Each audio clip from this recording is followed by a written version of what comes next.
video if I could. I apologize for not having any more done, but what I've been doing is either not too terribly exciting or I'm still kind of playing it a little bit safe out of caution from the ankle situation. So the stitches have come out, and last weekend was honestly just spent trying to frantically catch up on a few things before the rains came. We have been in the middle of monsoon season. I think it has rained 8 days straight now, and not light rain, like hard rain. So it's wet and swampy, and I'm starting to see mosquitoes and ugh. Anyways, which also means underneath the house, it's wet. It also means I get to observe if there are any leaks or anything that are coming in, and I have a couple of concerns, so I'm gonna keep an eye on that. But anyways, I wanted to show you what I'm doing, which is not gonna be a whole lot to look at right this moment, but it's so incredibly important. So I am here in the back hallway, which is anticipated to have my laundry room, my new laundry room put in, and then there will be a door that goes out to the back porch, the big, huge back porch, and then a door that goes on the way out to the backyard. And water heater will go here where you see that beadboard. It'll be extended just a little bit over. And then, of course, my kitchen is on the other side of this wall. My original power panel, all disconnected. You can touch it all you want. I kind of like to brag about that because I had to fight so hard for it, but I won. So anyways, really excited. I will get that cleaned up. It will look really pretty and hopefully, help tell the story of the house eventually.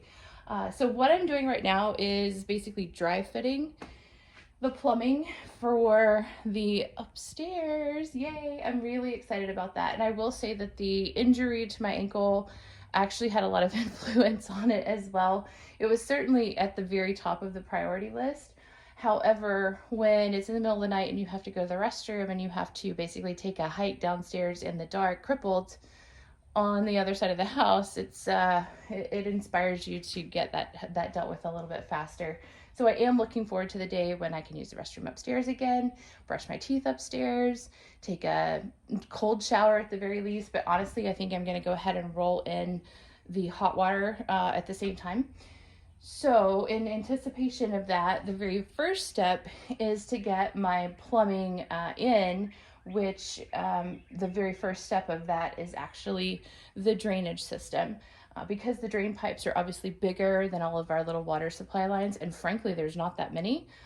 We had more going on upstairs, but now it will be knocked down to 2 hot water supplies, one for the shower tub and one for the sink, and 3 cold water supplies, the toilet, the shower tub, and the sink. And that's it. There was definitely significantly more up there, so because there was a little bit of a kitchenette, and then at one point somebody had tried to make a laundry room out of what is now my office. So that will make life so much easier. And speaking of easier, I'm also trying to do a lot of this planning to make my life easier down the road as well. So I've even picked up shutoff valves where I can actually just at standing height down here on the first floor, stand here and just shut off all of my water to the upstairs. But you have to plan for those things. So hopefully I will not regret that decision, and I can say a lot of the decisions that I've made so far I don't regret. So I'm really happy about that. Other smart decisions that I hope will be very helpful are cleanouts. So you can tell the people that originally installed the plumbing, they knew what they were doing. There actually were a lot of cleanouts within the cast iron pipe system, the original system itself. And it's just that system has gotten so old that you weren't able to open them anymore. But they originally had apparently thought about that. So one of the reasons why I'm particularly putting one here, I mean, I was all gung-ho to cut this piece almost immediately, is because the hot water heater is going to go right here. And part of the maintenance of your hot water heater is that you do need to flush that system usually once a year. And don't think that if you just have a tank system, you get out of that, because that one has maintenance as well, where you do have to do flushing. So that will prolong the life of the system and that piece of equipment. And I'm much more likely to do it if it's more convenient and enjoyable. And that means I come in here once a year, that there'll be a little cabinet right here, open the door, screw off the cap, and then run my hose straight into the sewer system. It's gonna be so much easier and much more likely that we'll actually do it. So I feel like I can probably even do that in a wheelchair, hopefully one day. So that is my plan, and I'm gonna go do a lot of copious amounts of these. So there's already one planned on the same 4-inch pipe upstairs. It will be above the toilet location in the adjacent room so that I can access that if we ever had any kind of a clog or anything. I don't expect it, especially with such a big pipe, but hey, why not? Same thing with the sink. I think I'm gonna go ahead and actually, so the sink is right above me, by the way. I will actually put an access panel to the back side of that sink, and that's just gonna make it easier for all of it, the drain waste vent, as well as my hot and cold supply. I can just access everything, turn it on and off, all that good stuff. Of course, we'll have really pretty valves on the inside as well, and I can't wait to show you those, but I think this will just make life so much easier, and I'm all about building a house that is easy to function as a machine down the road. So while we're focused here, this is actually one of the challenges that I'm running into, and I am gonna have to probably try a couple of things out to figure out what the best solution is. So if you see that area where the light's coming through, that bigger hole, and then there are actually two smaller holes, I'm gonna see if I can, nope, it's not gonna let me zoom in, I'm sorry you guys. Anyway, so there is a bigger hole, and that was where the drain went through the floor most recently. And I say most recently because I feel like, you know, those original plumbers, they knew what was up, and I don't think that they originally would have done that and intended it. And in fact, there is a cast iron pipe in the wall with a clean out right there in that location as well. It actually stops and turns, and I don't know if you can see that gray pipe that's sticking out, that metal pipe. That's the original. And there are actually holes cut not in that joist only, but then all the way across in these other joists until it gets over here onto this other side. There's actually a 2-inch cast iron pipe. I'm trying not to step on a kitty while I do this. So there's a 2-inch cast iron pipe here that would have served as drainage as well as venting. I've already disconnected it below the house, but there's a great 2-inch pipe that's also located here that's PVC, ready to go for my shower and everything. Oh, that's our peeper. I'm sorry, sweetheart. I don't know if you guys heard her. She doesn't meow, she peeps. And she's been really clingy today. So anyways, drain waste pipe here. So this would have drained at least the shower, but I think it also drained the sink as well. It would be really nice to not have to run it all the way across. She's playing on the ladder. Little do they know they get a cat treat tomorrow in the mail, so I think they're going to be having a lot of fun. Anyways, I think it would be really nice to be able to tie this over just a few feet into the big, huge 4-incher that's only serving a toilet. There's no reason why we couldn't do that, other than the fact that there's not a lot of space to get everything to drop down, and I've got this other wonky thing that I have to deal with. So you see that other pipe that kind of stops, that is sort of an S-shaped configuration that needs to jog over the joist and then tie into the 4-inch pipe. And having all of those things meet at once may not be practical. So anyways, that may be what they did and why they did it. I'm just gonna have to play with pieces to figure it out. And so that is the issue over here, of course, this little joggy piece and what we're doing there. The toilet situation, not too terribly bad. It's actually up under there. You can see the underside, that hole is where the toilet's gonna go. I've even got the piece just dry fitted down here. It obviously will not need to be 3 feet long, 2 feet long, but I need to wait till I get everything perfectly in place before I make that call. So again, this is why we do all the dry fitting, just to make extra super duper sure, because given what's going on right now in the world, pieces are kind of at a minimum. So the pieces that you see behind me, those are it. That's what I have to work with. A number of them were the last pieces that they had at the store. I don't know when they'll get more. So I really don't want to do all of the work of putting all of these in and gluing them all together, and then I get down here and they're an inch off from where they need to be, and I can't adjust that. So there are certain times that you can make adjustments, but it's a heck of a lot smarter to just do it right before you glue it. So anyways, I got a lot of things to kind of just play through and figure out. Do I drain my shower over to this cast iron pipe, or what do I do? The reason why I'm avoiding the cast iron pipe over here is, A, there should just be a lot of convenience in having a big 4-inch pipe that you're going to use.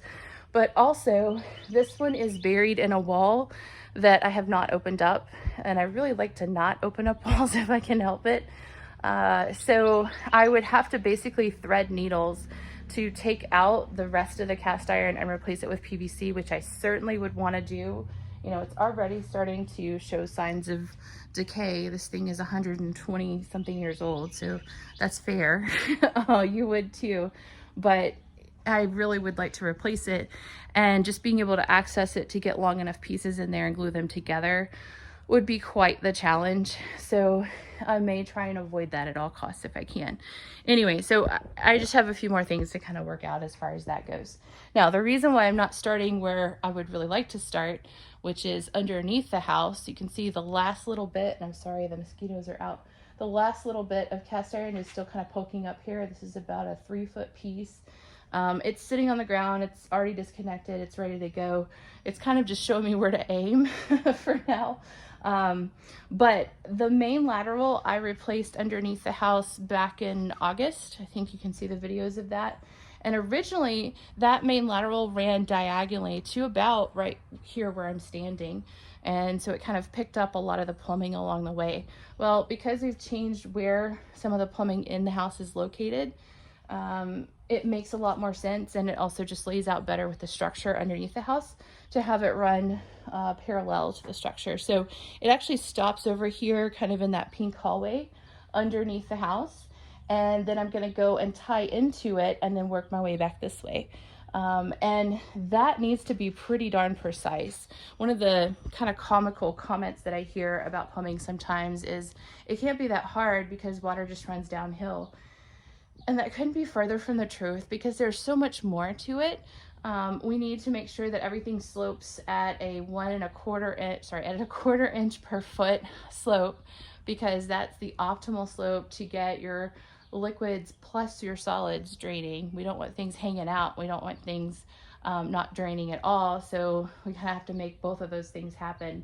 Although there are a couple of exceptions where 1/8 is required, but anyways, we got to do that. And then the whole system has to have air provided into the system, which is why it needs to go through these pipes that go through the roof, which the latest people haven't quite figured out when they put things in. And case in point, so the hole in the floor there, that would have created what's called an S-trap. And an S-trap in a lot of parts of the country now is not allowed, because what initially happens is we have water that comes down into, if you look under your sink, we call it a P-trap. There's a little dip, and we want water to actually sit there because that water acts as a really great barrier to keep all of the sewer gases from coming up and then through your sink and then into your room. Nobody wants to smell that. I've smelled worse, but yeah, you don't really want to have to smell that, and it actually could be combustible. So we want to make sure that we prevent that from getting into the house. Well, an S-trap can actually create enough suction to take all of that or most of that liquid out and allow the gases to get back in. So you really can't do that anymore. And that's one reason why I'm trying to figure out the best way to get back to plumbing things so that they go back on the wall, plus providing, you know, oxygen through the roof. So a little bit of all of that complication kind of going together. And to do all of that, you got to start at the right spot, which is the beginning. So we start at the main lateral, which is under the floor here. And I currently just don't feel good about getting under there in a whole bunch of mud with a recently damaged ankle and crawling through all of that. I want to make it so that I just make the absolute perfect pipe here going all the way across at the exact slope that it needs to be. And then when I get over here, I need it to marry up perfectly. So what makes sense is to go under there and make that connection and then build off of that going up. So that's where we are. So that's why we'll be dry fitting everything to at least know that we got all the right parts and everything is in the place that it needs to be. And then we'll get under the house and make all of those connections, as well as get in the roof and not the roof, sorry, get in the attic and make a whole bunch of those connections as well. So sorry guys, my brain is fried. Anyway, so that is kind of it for what's going on with the plumbing and kind of my big project right now. But there is a little bit of a bonus, as you notice behind me. still very open. And I have made some strides on that. So in the past couple of days, I've been just keeping an eye on Facebook Marketplace. Would always appreciate your help as well. And we found this little gem. So this is a 36-inch wide by roughly 83-inch tall door. Insanely heavy. I'm just tired looking at it, and I had to haul that puppy back in. Very heavy bevel glass. The hardware is actually correct, you know, really for the time. It actually still works, the springs and everything, so I'm really kind of impressed by that. I might actually just order a key replacement for that one. And then the hardware is even relatively correct. This is probably replacement hardware from around the 50s, but not entirely wrong at all. This is a half mortise hinge, which we've talked about before. You can see it's at an angle here, and then this piece is straight, which just basically holds it completely flush in that opening. Now the finish itself, the wood species is correct. This house would either have fir or pine, but it obviously needs to be refinished. So at some point I will strip, stain, varnish, all of that good stuff and refinish it. It's actually painted on the other side, but all in all, in very decent condition and a wonderful find. I was really, really grateful. So I just need like 7 more of those. Now this one is a different story. And I have some pretty low hopes and standards for this one, but it is what it is. So first of all, just keep in mind $20 and it closes the wall. So we're just gonna go with it for now. This is pretty much the right period. I think it's the right species in looking at it. Obviously not the original hinges. If anybody would like some blinds, you're more than welcome. More holes in the door, so a good amount of damage there. And then the biggest damage is actually down here. This is wet rot. Somebody actually just did not care. They set it out in the mud outside, and so I'm kind of letting some of it dry out because I actually pulled a worm out of here when I first got it. So it's a little upsetting when you see people treat things like that. But it's still insanely heavy. And hopefully I can maybe turn it into some sort of a success story. So I can actually replace this portion of the wood if I just, you know, find the right piece.